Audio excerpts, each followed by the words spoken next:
ये बढ़ते कदम इस देश के वनों की सुरक्षा में लगे उन अनाम योद्धाओं में से एक के हैं। ये वर्दीधारी सैनिक जो वन रक्षक से रेंज अधिकारी स्तर तक के होते हैं, जिनके समर्पण और योगदान को कभी पहचान ही नहीं मिली, जिनकी आवाज इन वनों के सन्नाटे में कहीं खो गई। पर मैं आज इन न रुकने वाले कदमों की अनसुनी कहानी दुनिया को सुनाऊंगा। ये वर्दीधारी पूर्व प्रशिक्षित नहीं थे, लेकिन वन प्रबंधन के दौरान आवश्यक तकनीकी ज्ञान ग्रामवासियों से और स्वयं देखकर तथा पढ़कर सीखते चले गए। आजादी के बाद विकास के दौर में सड़कों का एक अहम स्थान है। ज्यादातर सड़कें वन क्षेत्र में इन्हीं अनाम योद्धाओं के द्वारा कठिनतम परिस्थितियों में बनाई गई, जो आवागमन के मुख्य साधन के रूप में लोग इस्तेमाल करते थे। समय के साथ साथ वन नीति में बदलाव आया। वनवासियों की आवश्यकताएं और निर्भरता वनों पर बढ़ी,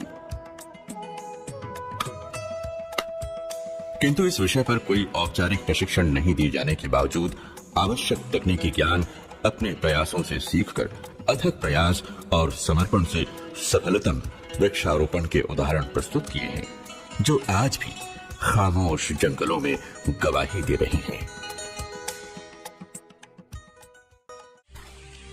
व्यवसायिक प्रबंधन के प्रति ये सोच विकसित हुई कि इससे वनवासियों का शोषण हो रहा है, इसलिए राष्ट्रीयकरण का दौर आरंभ हुआ।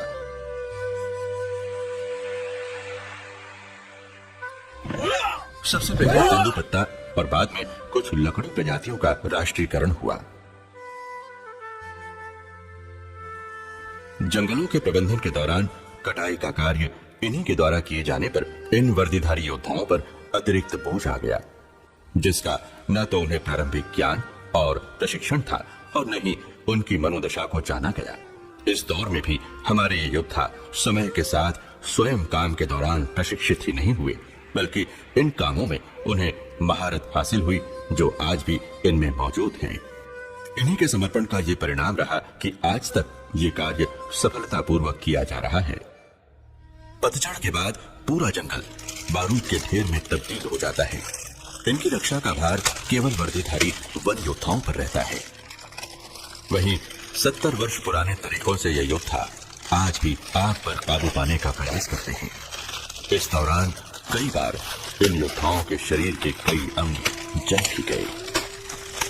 हमारा एक कर्मचारी यदि आग बुझाने जाता है, उसको समझ में आता कि पानी का क्या कीमत है। जब आग बुझाते आधे घंटे के अंदर तालू से जीप चिपकने लगती है, खूब गाढ़ा हो जाता है। वही की रेत, अब रेत कहाँ पहाड़ पे या जंगल में मिलेगी, उसको डाल के बुझाना है। हरी डाल जहाँ पे पानी आसपास रहता है वही मिलेगा, उसको खोजना, फिर उस टहनी को आग को पीट कर बुझाना। कपड़े तक जल जाते हैं, आग छिटकती है, आग उड़ती है, पता ही नहीं रहता कितने कपड़े जल गए।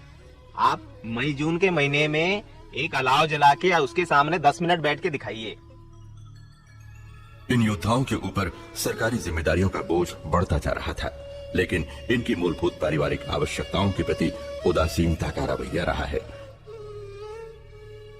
इन परिस्थितियों के बावजूद प्रकृति से जुड़ाव और अपनी ड्यूटी का हिस्सा मानकर उसी तन्मयता और समर्पण से अपना कर्तव्य निभाते चले गए। एक जज्बा होता है सर, जब हम ये यूनिफॉर्म पहनते हैं सर, खाकी तो सर मेरे खून में दौड़ता है सर। 5 सालों में मैंने जंगल को अपना घर मान लिया है और घर की सुरक्षा करना हर किसी का दायित्व है, और इसी दायित्व के कारण मैं इस जंगल की सुरक्षा करना चाहती हूँ, आगे भी करूँ। दायित्वों के बोझ में एक कड़ी सामाजिक वानिकी की और जुड़ गई, जहाँ इन योद्धाओं को वनों से बाहर निकलकर ग्रामीण समाज के साथ गांव के नजदीक वन विकसित करने की जिम्मेदारी दी गई। इसे भी इन्होंने समर्पण के साथ सफलता पूर्वक पूरा किया। पहले यहाँ भाटा था, 70-78 से चालू हुआ है सामाजिक वन से। उसके बाद में फिर सागौन लगा 82-83 और 85 में, और उसमें सब देखभाल कर रहे हैं, गाँव वाले भी सुरक्षा कर रहे हैं, हम लोग भी। जंगलों के प्रति लोगों की सोच में बदलाव आया, जब लोग अपनी लालच के लिए वनों के विनाश की ओर तेजी से बढ़ने लगे। ये इन वन योद्धाओं के लिए कठिन दौर की शुरुआत थी। ये और भी कठिन हुई जब इन्हें इन परिस्थितियों से निपटने के लिए न तो कानूनी संरक्षण प्रदान किया गया और न ही संसाधन उपलब्ध कराए गए। एक समय इन्हें सरकारी बंदूकें देने का शोर मचाया गया, लेकिन कानूनी अधिकार के अभाव में बंदूकें देखने की वस्तु बनकर रह गईं। क्रैक कराया हमारे डिपार्टमेंट ने, और मेरे ख्याल से कहीं पे किसी पुलिस के माल खाने में जमाने से पड़ा हुआ जंग खा रहा होगा। हम अकेले घूमते हैं और एरिया छोटा मोटा होता नहीं है, और हमारे पास सुरक्षा के लिए क्या है? मेरा फॉरेस्ट गार्ड अकेला, रेंज अफसर 2 फॉरेस्ट गार्ड के साथ या डिप्टी रेंजर 1 फॉरेस्ट गार्ड के साथ इतने बड़े जंगल की रक्षा कर लेगा बिना किसी वेपन्स के? ये पॉसिबल नहीं। विभाग ने इन्हें अपने हाल पर छोड़ दिया। इन कठिन परिस्थितियों में भी इन योद्धाओं ने अपना हौसला नहीं खोया और स्वयं का सूचना तंत्र विकसित किया और रात दिन जंगल में गश्त कर अपनी जान की परवाह किए बिना वन सुरक्षा की प्रतिज्ञा को पूरा करने में कोई कसर बाकी नहीं रखी, जिससे वन अपराधियों के मंसूबों में पानी फिर गया और वन शूरवीरों ने यहाँ भी अपनी कर्तव्य परायणता को प्रमाणित किया। शिकारी अत्याधुनिक हथियारों, गाड़ियों और नए तरीकों का प्रयोग कर शिकार करते थे। तब ये योद्धा निहत्थे अपनी जान की परवाह किए बिना अपराधियों से लोहा लेते रहे, जिससे इन मूक जानवरों को सुरक्षा मिलती रही। इन वर्दीधारियों का विभिन्न असामान्य स्थितियों से सामना होने लगा। लकड़ी माफियाओं पर अचानक वृद्धि हुई और निहत्थे वन हमले पर हिंसक प्रहार होने लगे। वो इमारती काट के ले जा रहे थे, उसके पास गए, पूछताछ किए कि कैसे कर रहे, इमारती कहाँ ले जा रहे थे, बोल रहे थे, पूछताछ कर रहे थे। पीछे से टांगी से मार दिया सर ड्यूटी के दौरान। अवैध शिकार के प्रकरण बढ़ने लगे। वन भूमि की भूख से वनों में अतिक्रमण बढ़ने लगे, जिन्हें रोकने के लिए इन योद्धाओं को ग्रामीणों की नाराजगी का सामना करना पड़ा। फिर भी ये गुमनाम योद्धा अपने साधनों से जंगल की कश्ती करते रहे और इसके बावजूद भी अपने कर्तव्य निभाने के दौरान महिला उत्पीड़न, शोषित दलितों को प्रताड़ित करने जैसे कानूनी अत्याचारों का शिकार हुए।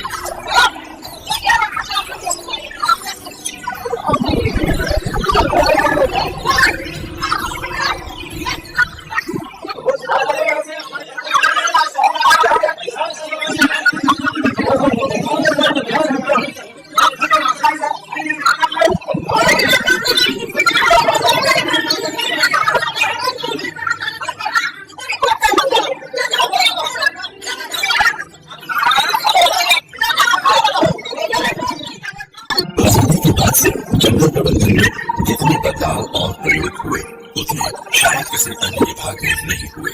फिर भी हर बदलाव को इन वर्दीधारी योद्धाओं ने अपनाया और उसमें अपने आप को ढाल दिया। लगभग 30 से 40 वर्ष की सेवा एक ही कर्म करने के बाद न तो प्रमोशन और न ही किसी प्रकार का प्रोत्साहन मिला। इसके बावजूद इन योद्धाओं ने कभी भी अपनी व्यथा नहीं बताई, कभी सिस्टम के विरुद्ध जाने का प्रयास नहीं किया। हमेशा ये महसूस करते रहे कि उनके द्वारा दिए गए योगदान को कोई पहचान नहीं मिली। ठीक वैसे ही जैसे प्रकृति में हमारी शक्ति विद्यमान रहती है, जो स्वयं ही हमारे अत्याचारों को सहती रहती है। जब ये योद्धा दूर से अपनी आंखों के सामने वनवासियों को दी जा रही जंगल की जमीनों को देखते हैं तो उनका मन विचलित होने लगता है। से ऐसी परिस्थिति निर्मित हुई कि प्रदेश का ज्यादातर वन क्षेत्र नक्सलियों का तनाव हो गया। ये अत्याधिक स्थिति जंगलवासी अब वन कर्मियों के सहयोगी थे, वे अब नक्सलियों के पैसे उनके समर्थक बन गए। उसका परिणाम हुआ कि कई गुमनाम योद्धाओं की नक्सलियों ने हत्या कर दी। ऐसे हाथ किए, उनका हाथ और पीछे बांध दिया और बीच रोड को गिरा दिए।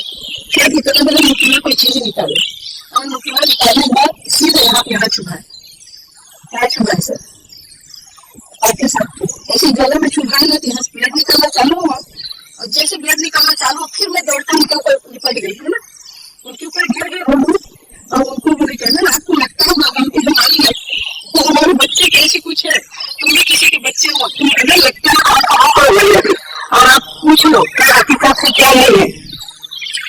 आटे साहब की बात सुनते रहे थे, कुछ भी नहीं सुन रहे थे। मेरी सैंडल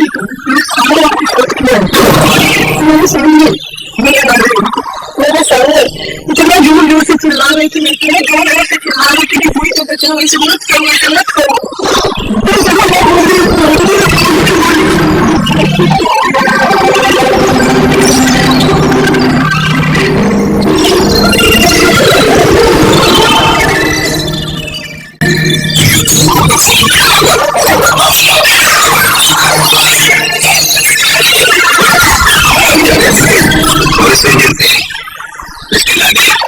उनके नाम से अभी छत्तीसगढ़ गवर्नमेंट ने एक पुरस्कार की भी घोषणा करी। उनके साथ में एक्सीडेंट हुआ, एक माफिया ने उनको घर से बाहर निकाल के मारा।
Thank you.